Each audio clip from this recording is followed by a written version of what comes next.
Today we're going to be taking a look at the first chapter of the comic, Bittersweet Candy Bowl. This chapter's name is Simple Pleasures and is used to set up the characters and their dynamics. But in order to talk about this, I want to briefly cover another comic strip of the characters that does a similar thing. This is under the graveyard section of the website, as it is no longer canon. It is called Like a Bittersweet Candy Bowl.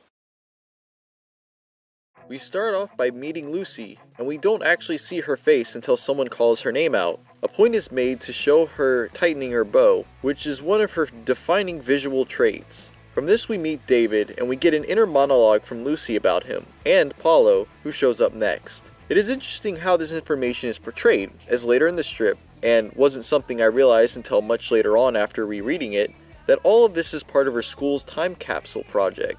We meet Paulo, and he comes off strong as a sort of wannabe ladies' man. We get to see the feisty side of Lucy as she kicks him in the face. We also see David's exaggerated and different expressions to the events around them, backing up Lucy's claims from earlier, further evidenced by him whistling happily as Lucy and Paulo have a determined look on their faces. We are then introduced to Daisy, and even without the monologue we can learn everything we need to know just by Lucy's expression. Daisy's a bit annoying to her. In class, we meet Yashi, who proves to be just as feisty and strong-headed as Lucy is. This is no doubt due to the way Lucy raised her, as we have seen Lucy is feisty herself. We are then introduced to another major player in the comics, Mike, and it is set up that he goes by either Michael or Mike depending on the relationship between him and the other person. His teacher, albeit annoyed, has a professional relationship with Mike and therefore calls him Michael. I know this is something small to point out. It's a no-duh statement, but it will come into play later on in the comics.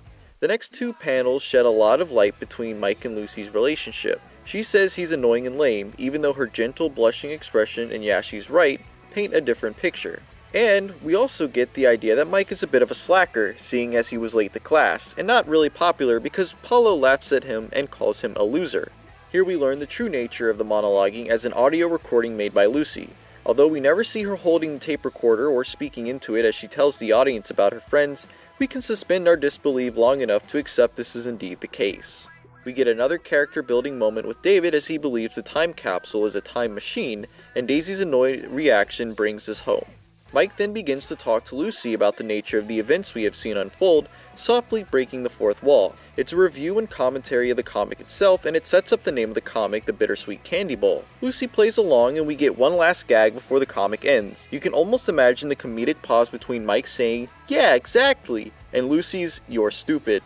Having Lucy just explain to us some of the character traits of her friends may come off as lazy, and to the strip's credit we do see them act how she describes, but the added layer that this is a part of their school's project adds a little bit more to it. The sentiment is even brought up by Mike at the end to further push home the comic writer's awareness of this trope. Some might argue that it's still lazy even if you are self-aware about the tropes being made fun of by the material in question, but the added layer of it being a school project helps further mitigate these claims. It sets up that this comic will continue to have twists and turns, and every step of the way the authors will be fully self-aware of them. And with that out of the way, we can reapply some of these sentiments to the new, canon first strip. Simple Pleasures takes more time setting up its characters, and it's absolutely brilliant. We're introduced to Yashi right out of the gate as she tries to fly, but fails and ends up breaking one of Lucy's pictures. One of Mike and her. Her downtrodden expression tells us that this picture meant a lot to her, to the point where she heeds little mind to Yashi's tumble. We get a look at Lucy's tsundere attitude as Lily, another of her pets, teases her about going on another date. When we meet Daisy, we are introduced to Lucy's feisty spirit and to her deafened left ear, although I am not sure if she is entirely deaf in her left ear or just has significant hearing loss on it. This is something that comes up briefly later throughout the comics, but doesn't have too much bearing on the story. It is nice though, as it gives Lucy some more depth. This scene also introduces Daisy's childlike and immature nature. Although she is not played off as an inherently annoying or bad character, it is made clear that she tends to get overly excited sometimes. And more importantly, we are introduced to her affections for Mike, through her cuddling his workbook, all of the hearts, and something that didn't dawn on me until several rereads of this first chapter. Daisy brings up Mike's scent, and this is a clever setup for later. And of course, Daisy also has a pet name for Mike, calling him Mikey. Lucy nearly drops her tough attitude at the mention of Mike as we see her start to blush. We get a small look at her disdain for water from this quick look at the river, though this point is not brought up until much later in the series. It's not important now, but it will be. She gets slapped on her rump by Paulo, who introduces himself with a "Hey babe." His frat boy persona is made apparent right out of the gate, as we learn this isn't the first time he's made moves on Lucy. Not only this, but he tries to push these moves off on his friend David, but by using his literal boyish charm, he's able to convince Lucy to join him on his skateboard anyway. We get a look at David's wild nature as he skates down the path on his stomach yelling out in joy. Now, I'm no professional skateboarder. I haven't skateboarded since the mid-2000s, cause you know, I'm a white guy and every white guy had a skateboarding phase, but from my recollection they were not large enough to carry 2 people. It is possible that Paulo has a longboard, but even that's a stretch. Get it?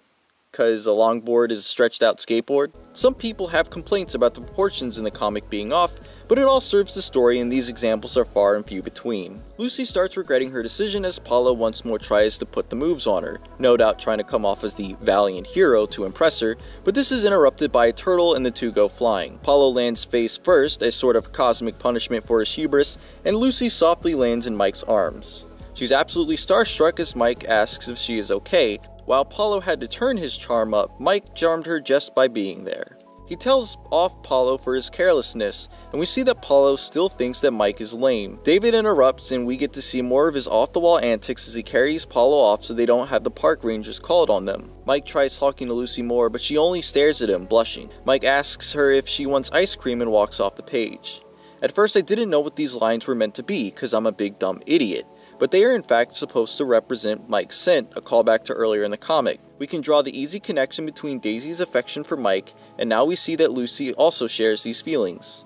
It's a nice subtle message. Without a single line of internal thoughts or diegetic monologue, we learn everything we need to know about the characters just by the way they interact with each other. The internal dialogue in the aforementioned Like a Bittersweet Candy Bowl was no doubt a constraint on the short length of the comic, but by allowing for more pages, the characters and actions have more room to breathe. We even get a few more character setups for later in the series. And the great thing is everything from Like a Bittersweet Candy Bowl isn't intact here. Lucy's feistiness and feelings towards Mike, Yashi's attitude, Daisy's immature and kiddish nature, Paulo's womanizer frat boy personality, and David's wacky persona.